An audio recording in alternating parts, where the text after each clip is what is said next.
Well, anyway, let's just go straight into the conversation about cocoa price going up by 21%. And it says here that government has increased the producer price of cocoa by some 21% from 10,560 Ghana cedis per ton to 12,800 Ghana cedis per ton. The producer price represents an 89.99% of the net FOB value. And so this figure translates into 800 Ghana cedis per bag of 64 kilograms gross weight and takes effect from Friday the 14th of October 2022. Now, the 21% rise in the producer price of cocoa is a testament to government's resolve to ensure farmers earn a decent income and make cocoa farming lucrative. And this is according to government. Interestingly, the minority is saying that the 21% increase is way too small. So ranking member on the Finance Committee, Dr. Kaisel Atuforsen, says that that increment is too small.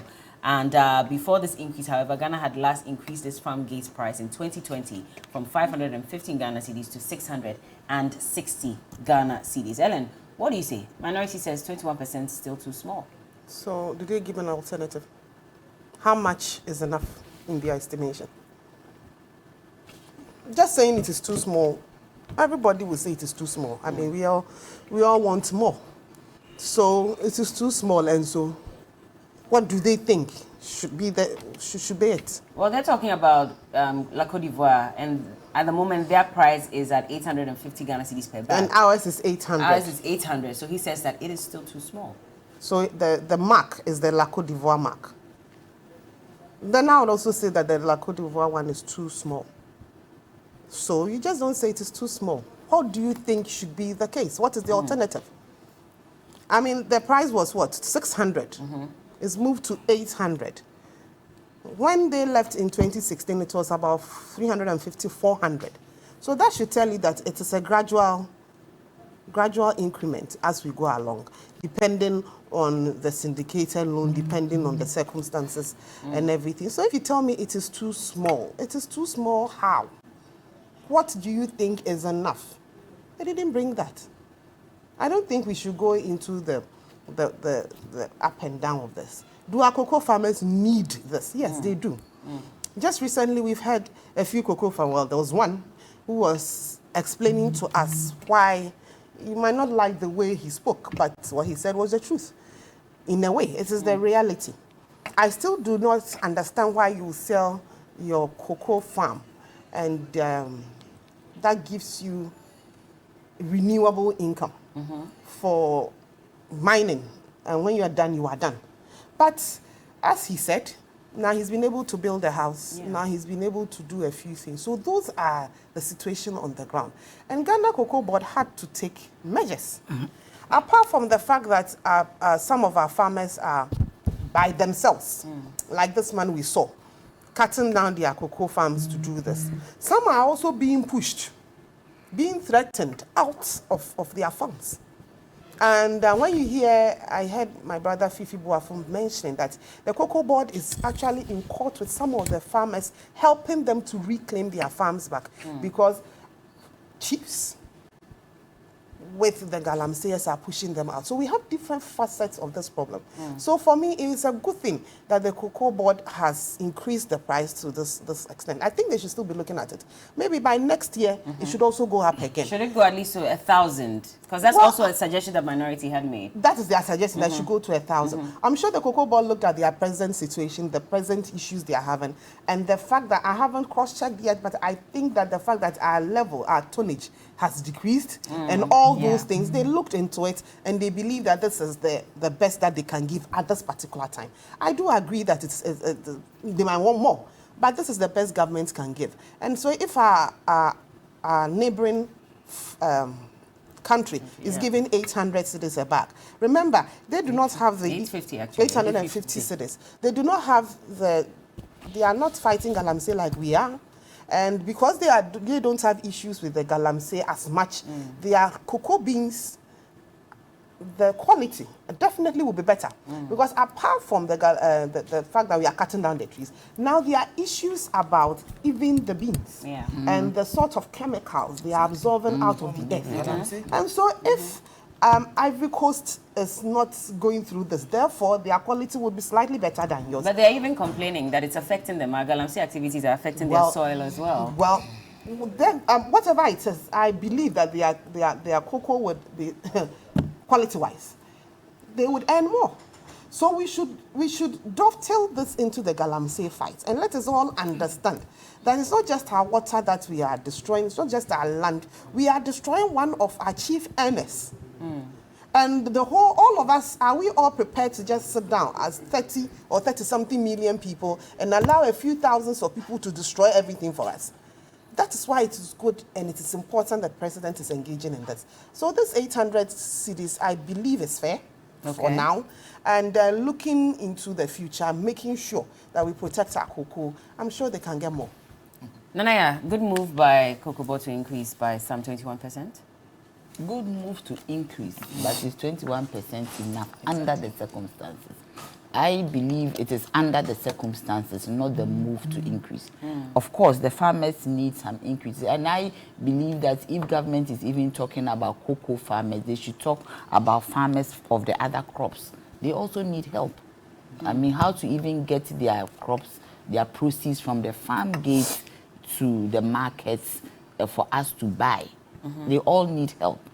And if government is increasing, and it's not going to be enough, because when you look at it, the difference is about 2,140 from the original price. And when I compute that into dollars, at the rate at we have today, we are talking about, I think, about $20 or $200 or something like that. $20 or something like that. And it's, I mean, to think that $20 increase is really not much. I mean, truly, it is really not much. Government could do better than that. For the fact that these are the farmers who drive the economy with the produce that they produce. And also all the challenges that these farmers have. I mean, certainly, it could have been better. I believe they could have done better for them. How much would you have expected? 1,200 a bag. Okay. 1,200? Yes, under the circumstances. Under the circumstances. So that it will even motivate the farmers not to sell their lands to the Galamseyers. So if you do it 1,200, that is okay.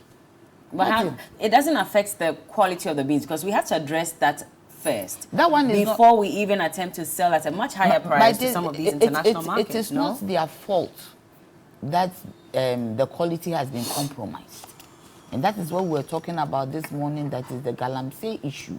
And if Galamsey has been dealt with, then these farmers wouldn't have had, Ghana wouldn't have problems with quality cocoa beans. That one is on a larger scale. It's at a bigger level, not at the micro level, a bigger level where the government should have been proactive in fighting Galamsey.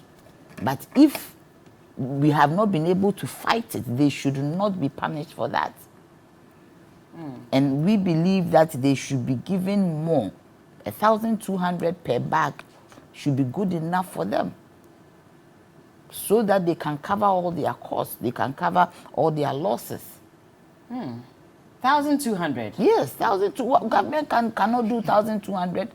They have money to do that. Is 11.4 million just to do a conference and go around on this thing. The ministry said we should wait for an audit, because that's not how much they So spend. They should give us the figure. They said we should wait for an They audit. went on a at circus. the right time. Instead of going to do serious, they were on a circus, which didn't yield any results. And the farmers who work for us to get the foreign exchange to let the country run, you can't give them 1,200 a bag. You could. If government really is committed to it, they will be able to give that to the cocoa farmers. They deserve it. Farmers deserve more in this country. Absolutely. Yes, they deserve more. But are we at that point? Of course, we did admit that it was under the circumstances that it was increased by that 21%. Can government push? Why are you even more? I'm asking a question. I'm not speaking for government. I'm just saying that if government wants to, you all admitted that it was under the current circumstances that they increased. You are not a communicator. Can government for them, push even further under the circumstances we find ourselves? Which circumstance? Government should be able to find the money for the farmers. They deserve it. Okay. I decline the provocation. to respond to your question directly. Let me take us back a few seconds that no government official has so far been brought to book in the whole fight and conversation around Galamsey. And I'm sure President Akufo-Addo, like all of us, watched the videos. We all know about the question of Professor Frimpong Boateng's son, famously. We know about the women's organizer of the New Patriotic Party, famously. We know about Mr. Charles Bisu, who is still allowed to go around even and spew all sorts of rubbish against people who have not in any way been engaged in Galamsey. And of course, we've heard recently about Akunta mining. Secondly, when we speak to issues to do with finance in Ghana, in terms of our dollar, the cedi has lost value of 24%. I told you there's a new World Bank report. How has this come about? Our country is almost bankrupt. So if anybody speaks about giving us all a banking haircut, for example, if we speak about burden sharing, the buck stops with our leaders. And irrespective of how Amma wants to provoke me this morning by her extreme abrasiveness, let me state in as soft a tone as I can master, as soft a tone as I can master, that they have brought us where we are through their recklessness, through the unsustainable debts. And I listened to Ato Fossum, who has for years been cautioning against extreme borrowing, but nobody listened. We celebrated by eating wache and eating kenke and talking down to just about anybody, absolutely, who dared to criticize. Well, not one of my favorites, so I forgot they should have been eating tilapia. Yeah, the catfish. But yes, apparently it was catfish. Yes. You know, so certainly, in terms of the commissions that Ken Ofori-Atta and his bank have received, how much of it has gone to cocoa farmers? Maybe that we should start from there. For whatever he has invested, the 159 million, that is just what he admitted on the floor of Parliament. We don't know about his other deputy and any other person who was engaged in these conflict of interest scenarios that raise huge profits for them. President Akufo-Addo listened to all these speeches as well. Indeed, the devaluation of the cedi, at whose doorstep would you leave it? Over 24%, and we don't even know where next. Same doorstep. President Akufo-Addo, Mr. Bawumia, and of course, the Honorable Ken Ofori-Atta. Look, for all the commissions that they have earned, why would they even consider giving cocoa farmers a paltry what? 21%. Paltry. And it works out at that much? $20. $20. That's disgraceful, that's shameful, and totally illegal, considering what they themselves have amassed. Look, if we look at what Cocoa Board alone, and I want you to investigate these matters, interrogate them for yourself. The borrowing from all those syndicated loans, go and find out how that has benefited the average cocoa farmer. The fertilizers that they buy and sell to them, how much of this money will go into securing fertilizer to the farmer? In any case, even the projection in 2021 up to 2023 of the crop or output, I'm sure now it will fall even below the 680,000 that was projected. But this is a government that shamed this predecessor for doing almost what? 1 million tons of exports. Shamed! In no uncertain terms, and the videos are there. It is not Joy speaking to this matter. These are facts, and the records will speak for themselves. Next, have we thought about the impact of the recklessness, of the unsustainable debt levels at an all-time high, of interest rates at 54%, highest inflation in 18 years, and how that impacts? You see, right now, we don't even have to belabor the law so much because these are the realities of the times we are living in. That hardship is real. The cocoa farmer is so poor and so burdened that I shudder to think that our finance minister earned in transaction fees for his company 159 million and even lived long enough to report it on the floor of Parliament. I expect that Parliament would probe, and I hope the minority will take this very seriously, into the borrowings of Cocoa Board and how those monies have gone to benefit the average cocoa farmer, on whose back they ride to take those monies. Next, ask again, in terms of low production, what is the reason? What accounts for that? So are we then saying that there's strong indications for why suddenly President Akufo-Addo no longer wants a partisan conversation is because, like I said, they have failed on every promise that they made. So the best thing now is to come to the middle and try to pretend that you are actually trying to eat some humble pie, or you are trying to now, appear a touch humbler than you've always been, and speaking to who really? I believe that he's speaking to an empty room. Nobody listens, nobody believes him. Look, if sloganeering were success, then he should be sleeping by now and taking a well-deserved break from all his hassles.